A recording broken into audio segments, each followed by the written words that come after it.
de Rubinstein. Muy buenos días y bienvenidos una vez más a esta conversación de la mañana acá en La Voz de Rubinstein. Antes de comenzar esta conversación amena, esta conversación tal vez un poco fuera del lugar, si usted quiere, o tal vez no, todo depende como usted lo tome, quiero hacer o pasar un aviso a todos quienes escuchan este programa. El canal La Voz de Rubinstein no pide ni recibe donaciones de absolutamente nadie.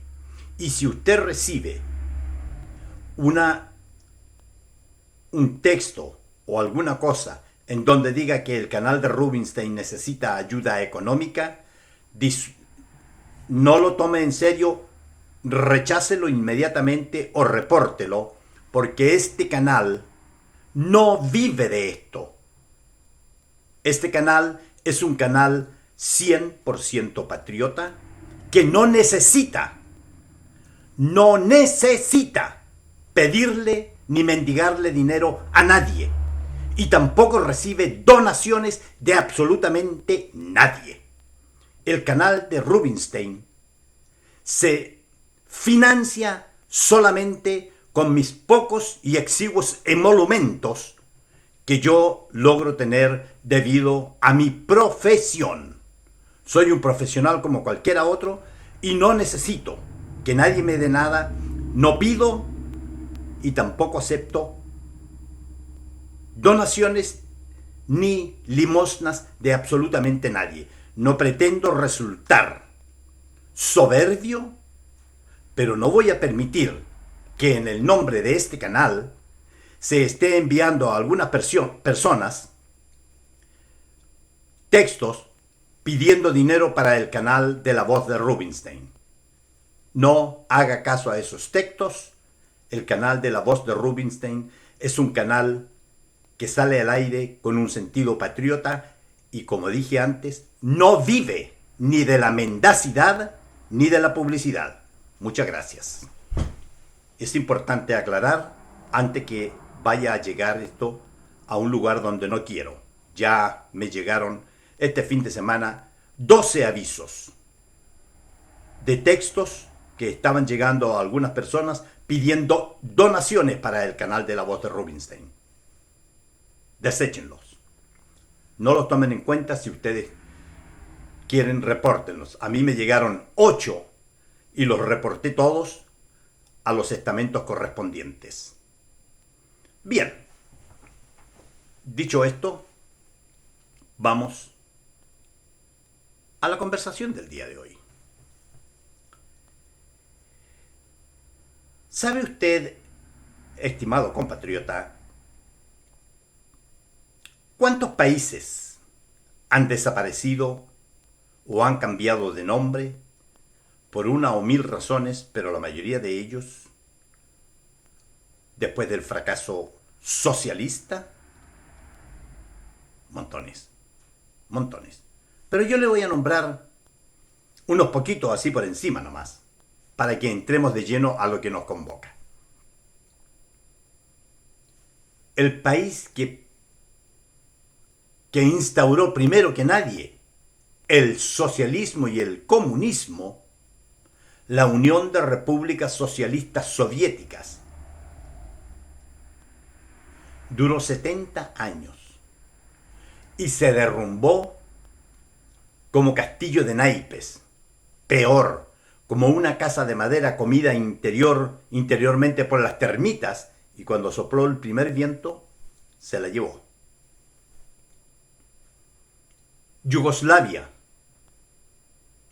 Checoslovaquia, Hungría, todas cayeron en la medida que cayó el comunismo. La República Democrática Alemana, que de democrática no tenía nada. Y solamente le quiero nombrar los de los países desarrollados, porque de las zonas de países desarrollados. No quiero entrar a analizar todo lo que ha pasado en África, porque África es otra historia, es otro cuento. En América Latina no hemos tenido esos cambios tan abruptos, pero ha sido única y exclusivamente porque las castas políticas en Latinoamérica han mantenido el status quo a través de la historia, a través de la historia. Las castas políticas y familiares han mantenido esto de que el nombre, el apellido significa mucho.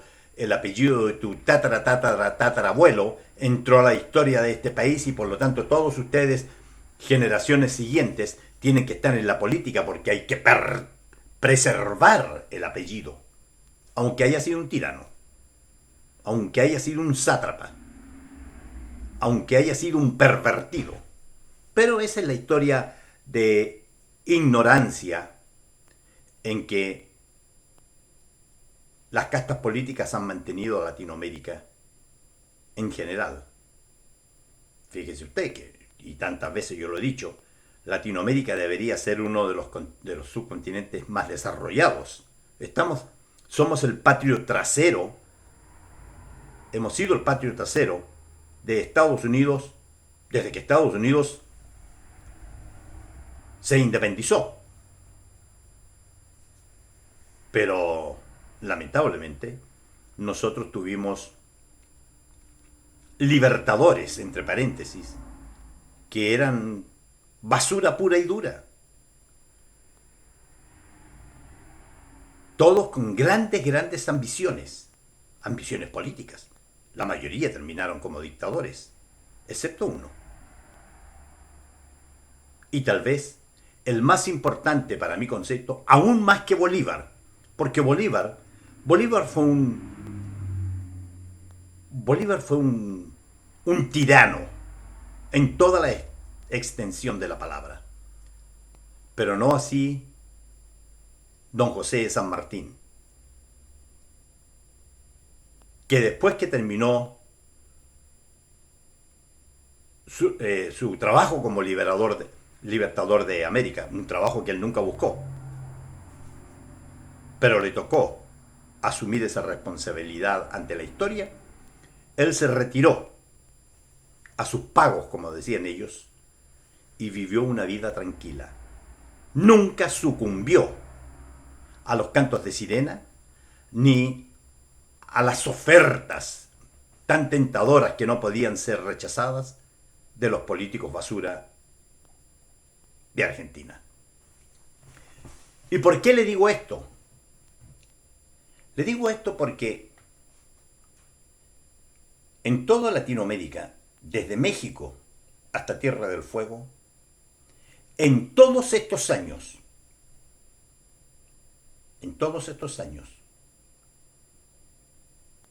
han habido solamente 3 países que han tenido un gran apogeo económico.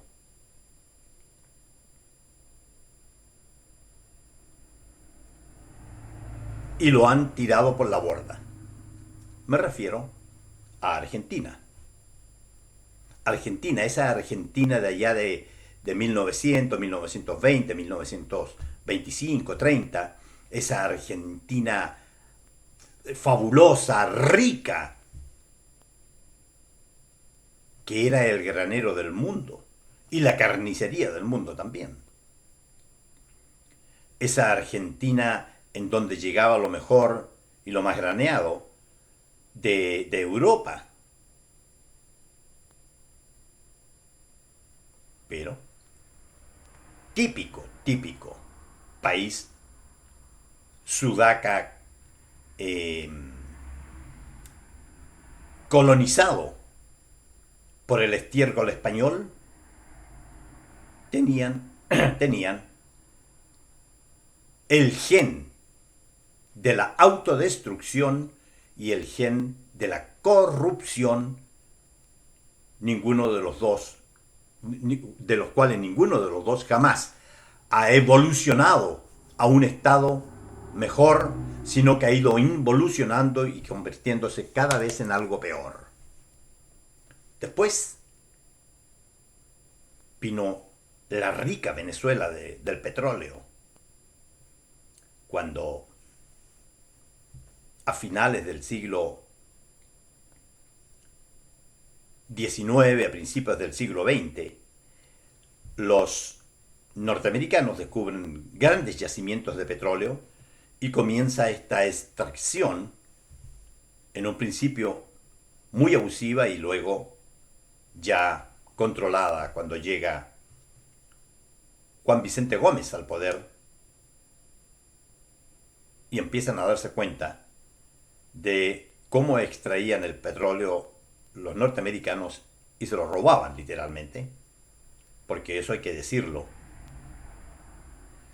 Y comenzó un control mucho más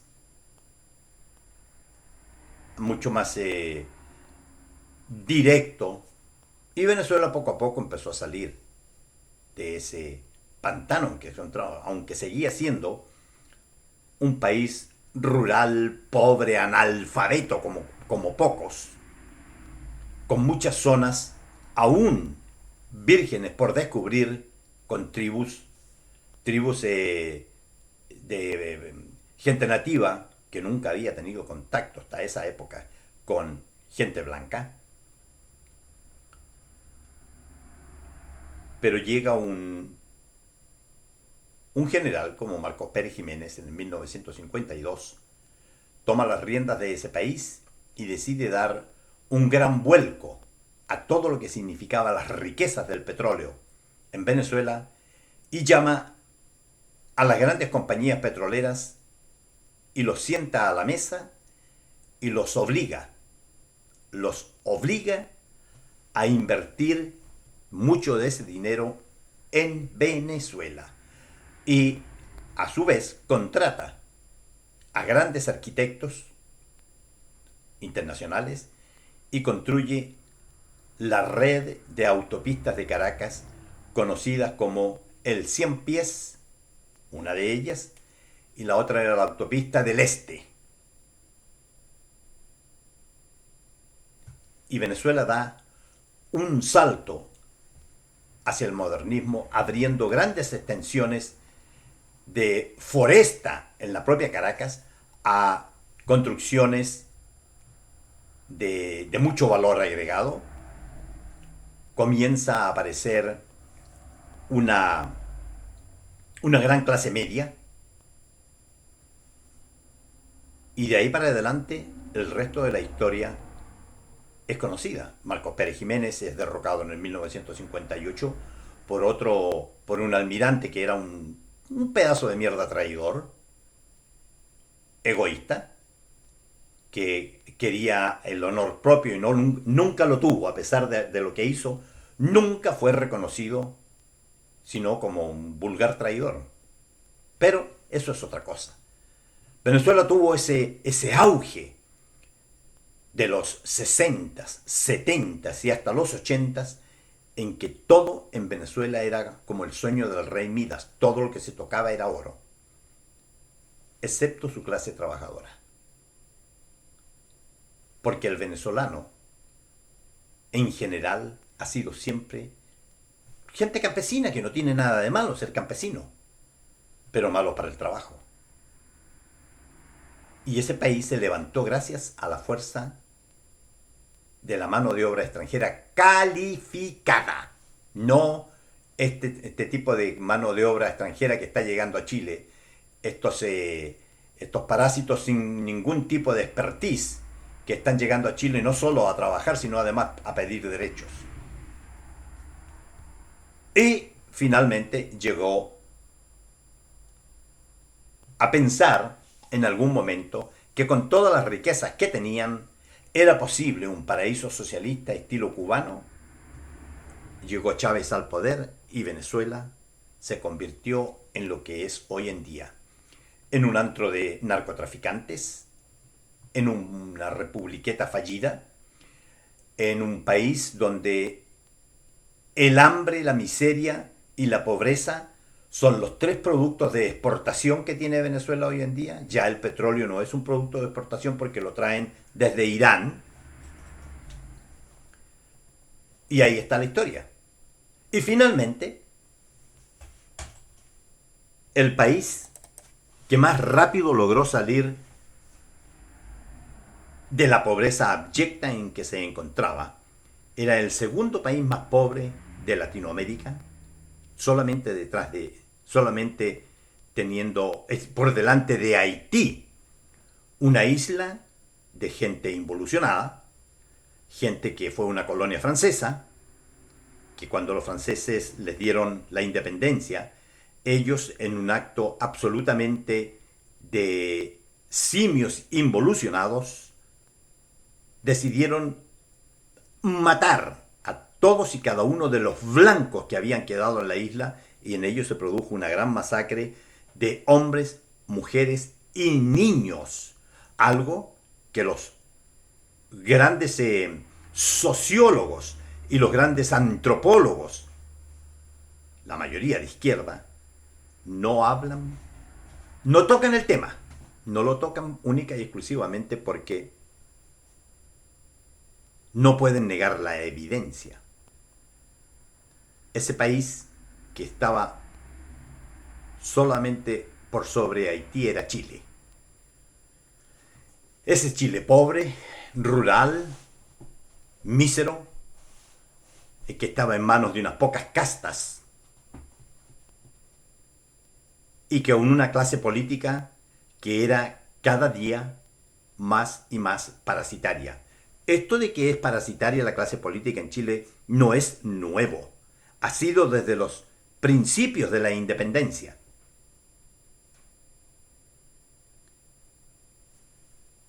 Vino Allende al poder, tomó un país pobre y lo convirtió en un país mísero, en un país donde ya el hambre era una institución, en donde no comías si no pertenecías al partido de gobierno, en donde las colas eran eternas para comprar 2 patas de pollo. Y las colas eran más grandes todavía si ibas a comprar un cogote de pollo. Mientras los jerarcas de la política comían y estaban gordos y rebosantes, tal cual como sucede en Venezuela. Un gobierno militar que toma un país en caos, limpia el país de tanta basura izquierdista, mata a muchas personas, a muchos de ellos bien muertos, porque yo no voy a negarlo. Muchos de ellos murieron luchando, porque se las dieron de Rambo en algún momento. Cuando ya no pudieron seguir arrancando y se vieron encajonados, salieron a pelear y sucumbieron, cayeron en su propio juego. Y después, en 30 años, Chile salió desde las cenizas a convertirse en la envidia latinoamericana. Sí, en la envidia latinoamericana, pero con un grave problema. Los padres de aquella época, los jóvenes de aquella época, padres hoy en día, a sus hijos nunca les contaron la verdadera historia de lo que pasó. Siempre idealizaron eso de que le dieron un golpe de estado al compañero Allende. En mi casa nunca faltó nada. No, claro que no. Para los que eran del partido y estaban metidos en la chuchoca, no le faltaba nada. El aceite, la harina, el azúcar, el arroz les llegaba por sacos. Sí, lo que usted escucha. Pero el que no era del partido cagaba. Tenía que irse a las colas la noche anterior para el día siguiente, a las 11 de la mañana, 12, 13, 14 horas después, llegar a la ventanilla y que le dijeran: ¿sabe qué, señora? Le tocaban 4 patas de pollo, pero me quedan 2 solamente, si no, no alcanza para todos. Eso es lo que mucha gente no contó de la historia. Y eso me trae Toda esa situación me trae ahora a lo que está pasando en nuestro país en este momento. Un país, estimados compatriotas, no se pierde por los pocos que lo atacan, sino por los muchos cobardes que no lo defienden. Y eso es exactamente lo que está pasando en nuestro país en este momento. Todos los viernes tenemos esta manifestación de estos drogadictos, de estos engendros drogadictos, patrocinados por el Partido Comunista y los narcotraficantes, para que salgan a hacer desórdenes y nos recuerden todas las semanas que ellos sí están ahí presentes, metiéndonos miedo.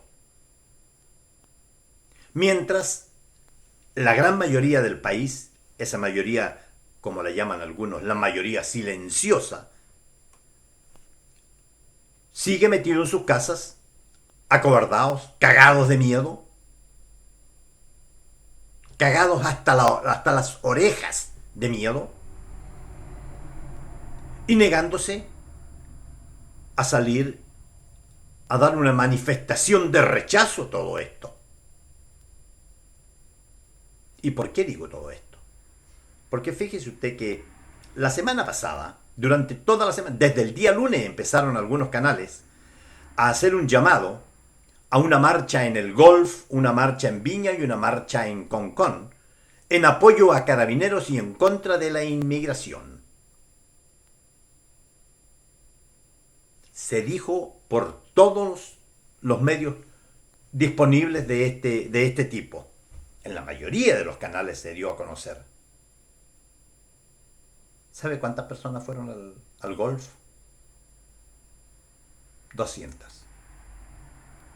200 personas en una ciudad donde viven 7 millones de habitantes. 7 millones de habitantes fueron a dar apoyo a Carabineros 200 personas. Ahora, si usted saca el porcentaje de eso, dan ganas de llorar. En Viña del Mar estaba convocada una marcha pacífica en apoyo a Carabineros y en contra de la inmigración, frente al Casino de Viña del Mar. Nunca he entendido por qué tiene que ser frente al Casino de Viña del Mar y no frente a la Alcaldía de Viña del Mar, ya que el casino no tiene nada que ver. En el casino no se hacen las leyes. En el casino no vive el gobernador, aunque estoy seguro que debe pasar metido ahí pegando en la pera.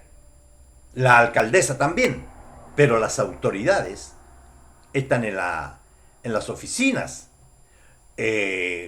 Por último, ir a la comisaría de ahí mismo de Viña del Mar, que está ahí cerquita de la calle Libertad, y ir a cantarle el himno nacional a los Carabineros de Chile. ¿Sabe cuántos fueron? 3 personas. 2 mujeres y un varón. Un varón que sirvió a la Armada durante 35 años. Nadie puede decir que ese hombre no era un patriota. Es un patriota. Y tal vez va a terminar el resto de sus días siendo un patriota. Pero en Viña del Mar, una vez más, la mujer chilena hizo presencia, aunque escasa. El resto brillaba por su ausencia. En Concón, me decía una gran suscriptora nuestra que habían más o menos 100, 150 personas.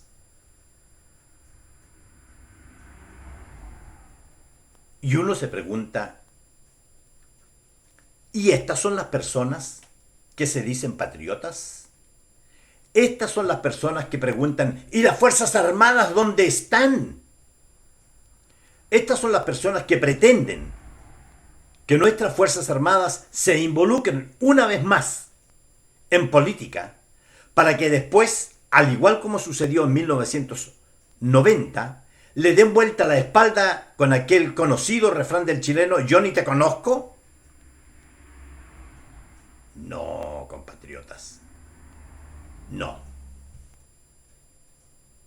Este problema en que nos hemos metido nosotros, los civiles, no es problema de las Fuerzas Armadas.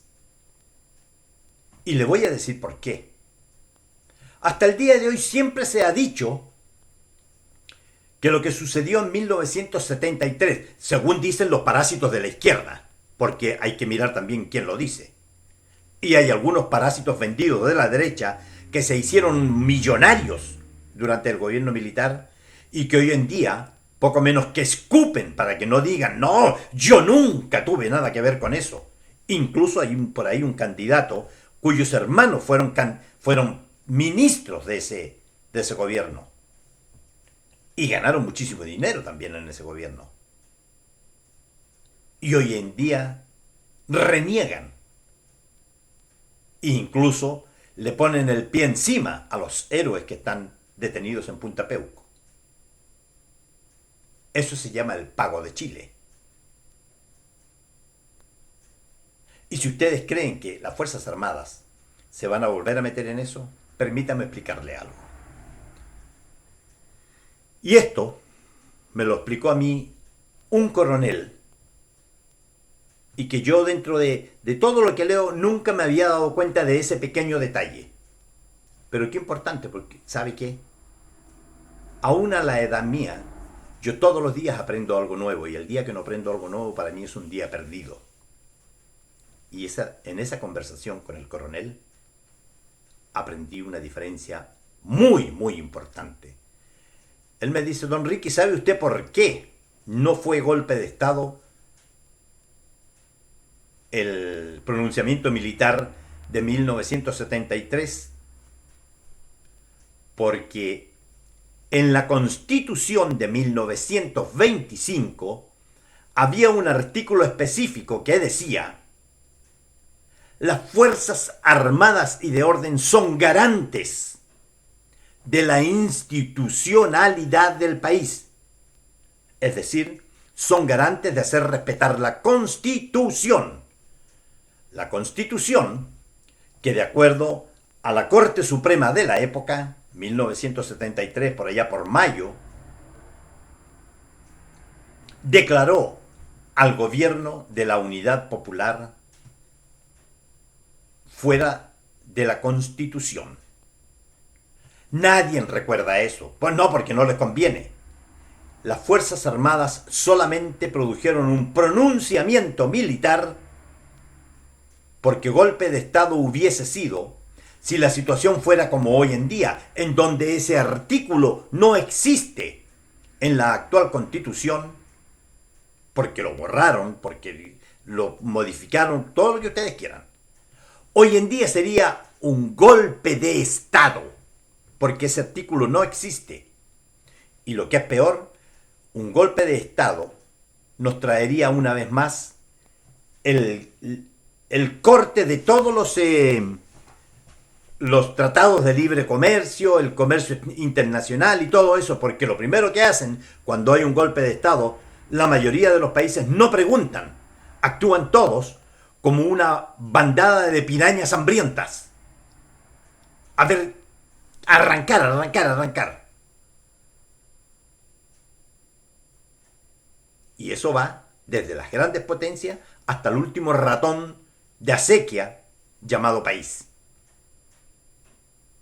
Si ustedes creen que las Fuerzas Armadas de Chile van a salir a dar la cara por ustedes, estimados compatriotas, ustedes que no son capaces de salir a una marcha en apoyo de carabineros, ustedes que se quedan cuidando su cagado metro cuadrado y demuestran una cobardía supina, una cobardía que da asco. No, las Fuerzas Armadas no están para eso. Las Fuerzas Armadas de este país, aunque a muchos parásitos de la izquierda les arda los hemorroides, las Fuerzas Armadas de este país tienen un gran prestigio que defender. Y lo van a seguir defendiendo. Solamente recordarle a los parásitos de izquierda que en la nueva constitución que pretenden escribir, y que yo lo doy por escrito, la van a escribir los de la izquierda. La gente de la derecha no tiene ninguna opción. Ninguna. No porque no tengan méritos, muchos de ellos los tienen. Hay muchos connotados, abogados y constitucionalistas. Pero ¿sabe por qué no tienen opciones? Porque nunca han tenido principios. Han sido verdaderos mercaderes. Prostitutas pagadas al mejor, entregadas al mejor postor. ¿Cuántos abogados usted conoce que estén asesorando a las causas patriotas? 4, 5, 3. Con los dedos de una mano y sobran. Los demás no hacen nada gratis, aunque sea por su patria y por el bienestar de sus hijos y de sus nietos. No. Yo estudié abogacía, pues hombre, ¿cómo te ocurre que yo, roto de mierda, te voy a ir a defender a ti? Mientras la derecha sigue actuando como patrones de fondo, los parásitos de la izquierda tienen ejércitos de abogados para ir a defender a los delincuentes de la primera línea, a los delincuentes de la Araucanía, a los parásitos que van a defender a los inmigrantes ilegales. Acaban de salir una resolución de la Corte Suprema en donde paró las expulsiones de los inmigrantes ilegales. ¿Usted cree que las Fuerzas Armadas van a volver a pisar el palito sabiendo que tienen una Corte Suprema o un poder judicial absolutamente prostituido, no solo a los políticos nacionales, sino a la política internacional del Foro de Sao Paulo, de las Naciones Unidas y de toda esa basura globalista que quiere apoderarse de todas las riquezas de Chile y esclavizar al pueblo chileno? Pero cuando a usted lo esclavicen, no llore. No llore sobre la leche derramada. Recuerde siempre esto. Puta, cuando me llamaron a ir a protestar y pudimos haber parado esta weá, no quise porque yo me quedé en la casa, echándole un polvo a la vieja. Me quedé en la casa leyendo el diario. Me quedé en la casa fumándome un pito, por loco. Puta, me quedé el último jale. No pude salir porque me quedé el último jale. Recuerde lo que usted estuvo haciendo ese día sábado que usted no salió a la marcha, cuando este país baje la bandera chilena y se instale una bandera de las Naciones Unidas. Recuerde cuando este país sea totalmente parte una colonia china y los señores Piñera y todos estos señores de apellidos rimbombantes hayan arrancado del país. Y usted, sus hijos y sus nietos van a ser los esclavos de quienes dominen, de quienes colonicen este país. Solamente para finalizar, les recuerdo una vez más que los países no caen por los pocos que lo atacan, sino por los muchos cobardes que no lo defienden. Que tengan todos ustedes muy buenos días y nos veremos mañana, una vez más, en este canal, a esta misma hora.